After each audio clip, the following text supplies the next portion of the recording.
شروع اللہ کے نام سے جو بڑا مہربان نہایت رحم والا ہے۔ الف لام میم۔ اس میں کچھ شک نہیں کہ اس کتاب کا نازل کیا جانا تمام جہان کے پروردگار کی طرف سے ہے۔ کیا یہ لوگ یہ کہتے ہیں کہ پیغمبر نے اس کو از خود بنا لیا ہے؟ نہیں، بلکہ وہ تمہارے پروردگار کی طرف سے برحق ہے، تاکہ تم ان لوگوں کو ہدایت کرو جن کے پاس تم سے پہلے کوئی ہدایت کرنے والا نہیں آیا، تاکہ یہ رستے پر چلے۔ خدا ہی تو ہے جس نے آسمانوں اور زمین کو اور جو چیزیں ان دونوں میں ہیں سب کو 6 دن میں پیدا کیا، پھر عرش پر قائم ہوا۔ اس کے سوا تمہارا نہ کوئی دوست ہے اور نہ سفارش کرنے والا۔ کیا تم نصیحت نہیں پکڑتے؟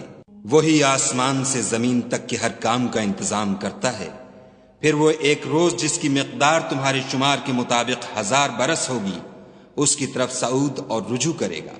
یہی تو پوشیدہ اور ظاہر کا جاننے والا اور غالب اور رحم والا خدا ہے، جس نے ہر چیز کو بہت اچھی طرح بنایا، یعنی اس کو پیدا کیا اور انسان کی پیدائش کو مٹی سے شروع کیا، پھر اس کی نسل خلاصے سے یعنی حقیر پانی سے پیدا کی، پھر اس کو درست کیا، پھر اس میں اپنی طرف سے روح پھونکی اور تمہارے کان اور آنکھیں اور دل بنائے، مگر تم بہت کم شکر کرتے ہو۔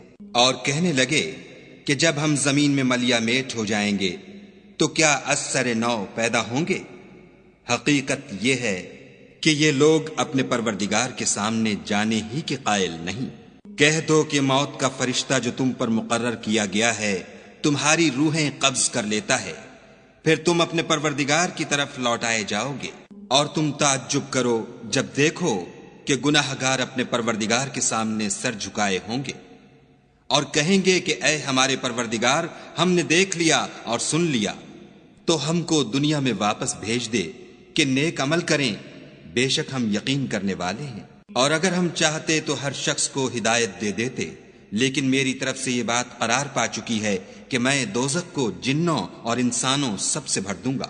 سو اب آگ کے مزے چکھو، اس لیے کہ تم نے اس دن کے آنے کو بھلا رکھا تھا۔ آج ہم بھی تمہیں بھلا دیں گے، اور جو کام تم کرتے تھے ان کی سزا میں ہمیشہ کے عذاب کے مزے چکھتے رہو۔ ہماری آیتوں پر تو وہی لوگ ایمان لاتے ہیں کہ جب ان کو ان سے نصیحت کی جاتی ہے تو سجدے میں گر پڑتے اور اپنے پروردگار کی تعریف کے ساتھ تسبیح کرتے ہیں اور غرور نہیں کرتے۔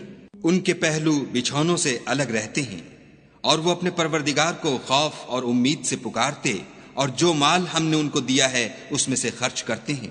کوئی متنفس نہیں جانتا کہ ان کے لیے کیسی آنکھوں کی ٹھنڈک چھپا کر رکھی گئی ہے۔ یہ ان اعمال کا صلہ ہے جو وہ کرتے تھے۔ بھلا جو مومن ہو وہ اس شخص کی طرح ہو سکتا ہے جو نافرمان ہو؟ دونوں برابر نہیں ہو سکتے۔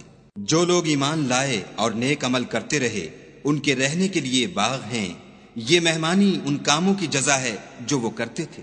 اور جنہوں نے نافرمانی کی ان کے رہنے کے لیے دوزخ ہے، جب چاہیں گے کہ اس میں سے نکل جائیں تو اس میں لوٹا دیے جائیں گے، اور ان سے کہا جائے گا کہ جس دوزخ کے عذاب کو تم جھوٹ سمجھتے تھے اس کے مزے چکھو، اور ہم ان کو قیامت کے بڑے عذاب کے سوا عذاب دنیا کا بھی مزہ چکھائیں گے، شاید ہماری طرف لوٹ آئیں۔ اور اس شخص سے بڑھ کر ظالم کون جس کو اس کے پروردگار کی آیتوں سے نصیحت کی جائے تو وہ ان سے منہ پھیر لے؟ ہم گناہ گاروں سے ضرور بدلہ لینے والے ہیں۔ اور ہم نے موسیٰ کو کتاب دی تو تم ان کے ملنے سے شک میں نہ ہونا، اور ہم نے اس کتاب کو یا موسیٰ کو بنی اسرائیل کے لیے ذریعہ ہدایت بنایا، اور ان میں سے ہم نے پیشوا بنائے تھے جو ہمارے حکم سے ہدایت کیا کرتے تھے جب وہ صبر کرتے تھے اور وہ ہماری آیتوں پر یقین رکھتے تھے۔ بلا شبہ تمہارا پروردگار ان میں جن باتوں میں وہ اختلاف کرتے تھے قیامت کے روز فیصلہ کر دے گا۔ کیا ان کو اس امر سے ہدایت نہ ہوئی کہ ہم نے ان سے پہلے بہت سی امتوں کو جن کے مقامات سکونت میں یہ چلتے پھرتے ہیں ہلاک کر دیا؟ بے شک اس میں نشانیاں ہیں تو یہ سنتے کیوں نہیں؟ کیا انہوں نے نہیں دیکھا کہ ہم بنجر زمین کی طرف پانی رواں کرتے ہیں، پھر اس سے کھیتی پیدا کرتے ہیں جس میں سے ان کے چوپائے بھی کھاتے ہیں اور وہ بھی کھاتے ہیں، تو یہ دیکھتے کیوں نہیں؟ اور کہتے ہیں اگر تم سچے ہو تو یہ فیصلہ کب ہوگا؟